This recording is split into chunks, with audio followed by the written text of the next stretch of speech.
자, 벌써 세 번째 파트인데요. 항원 항체 반응으로 오늘 지난 시간에 배웠던 내용 한번 정리하면서 혈액형에 대해서 조금 더 심화된 내용을 한번 정리를 하고요. 그리고 1차 면역 반응, 2차 면역 반응을 이어서 마지막으로 한번 정리를 하도록 하겠습니다. 자, 먼저 항원 항체 반응인데요. 자, 항체하고 항원이라는 단어가 아직까지 좀 어색하다면 이게 입에 익을 때까지 여러분들 계속 정의를 조금 더 한 번 더 확인을 해주셔야 됩니다. 먼저 항체는 Y자 모양으로 생긴 단백질을 얘기를 하고요. 이 Y자 끝 부분 두 가지가 항원 결합 부위입니다. 이 항원 결합 부위를 그래서 두 개를 가지게 되고요. 항원 항체 반응의 특이성은 항체가 이제 항원 결합 부위하고 맞는 특정 항원에만 결합하는 성질을 항원 항체 반응의 특이성이라고 얘기를 해줍니다.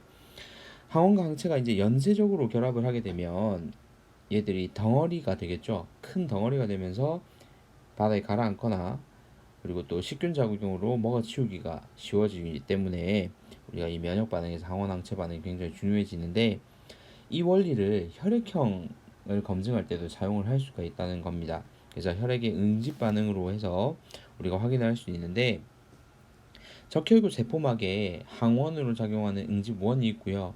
혈장에는 항체로 사용하는 응집소가 존재를 합니다. 그래서 이걸 이용해 가지고 우리 항원 항체 반응의 원리를 이용해서 A형인지 B형인지 또 AB형인지 O형인지를 확인할 수가 있는 거죠.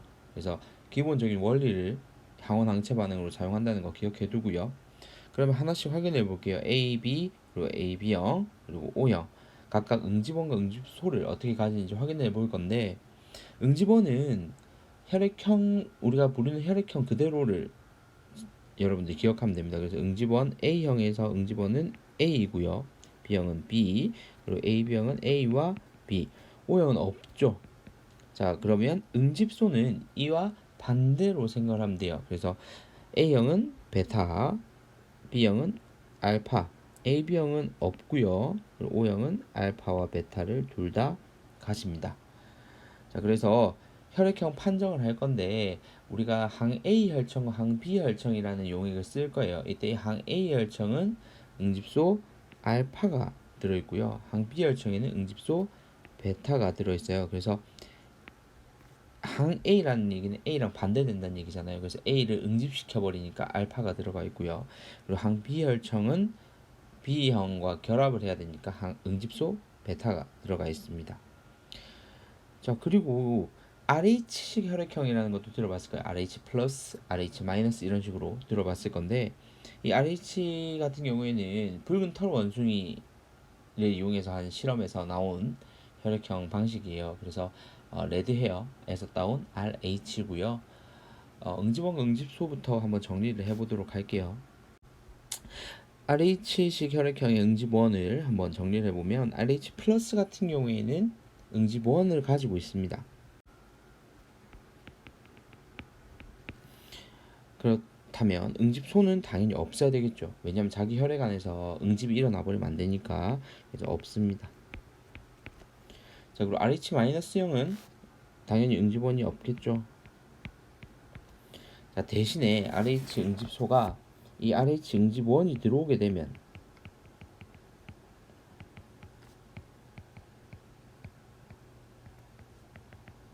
생긴다는 특징이 있습니다.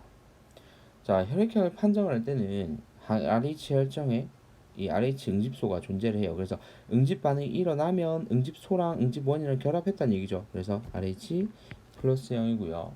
그리고 응집 반응이 일어나지 않으면 RH 마이너스형이다라는 우리가 판단을 할 수가 있겠죠.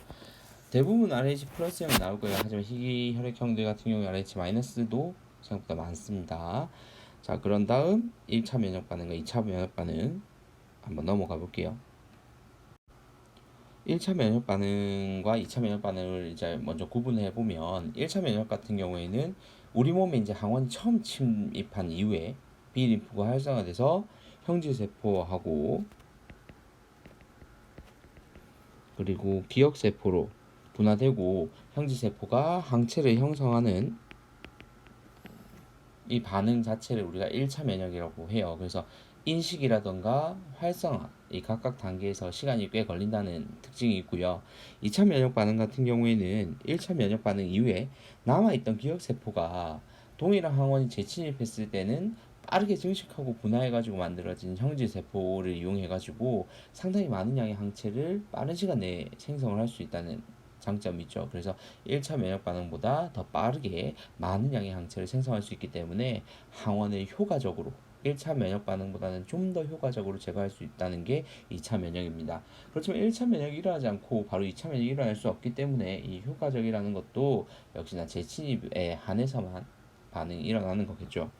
그래서 여러분들이 알고 있는 앞에 이제 배웠던 면역 반응의 그림을 이렇게 표시를 해놨는데 여기에서 이렇게 빈 구간이 나타나는 이유는 인식이라던가 활성화에 시간이 걸린다는 거고요. 이후에는 인식과 그리고 활성화의 시간이 최대한 단축이 되기 때문에 급격하게 더 많은 양의 항체를 우리가 확인할 수 있다라는 거 기억해 주시면 되겠습니다.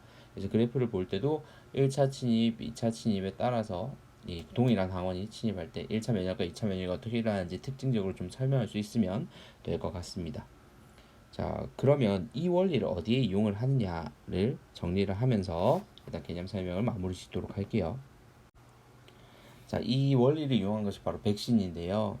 인위적으로 1차 면역 반응을 일으키게 됩니다. 그래서 우리가 병원체가 침입해서 일어나는 자연스러운 1차 면역이 아니라 인위적으로 사람에 의해서 인위적으로 1차 면역 반응을 일으켜가지고 우리 몸의 기억세포를 만들어 놓는 거죠. 그래서 이때 넣는 항원을 포함하는 물질을 우리는 백신이라고 얘기를 하고요.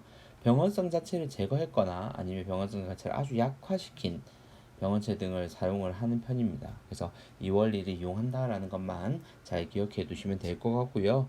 이렇게 해서 개념을 면역 반응에 대한 개념을 쭉 정리를 했고 문제를 세 문제 우리가 함께 풀어보고 마무리를 짓도록 할게요. 자, 여기까지입니다.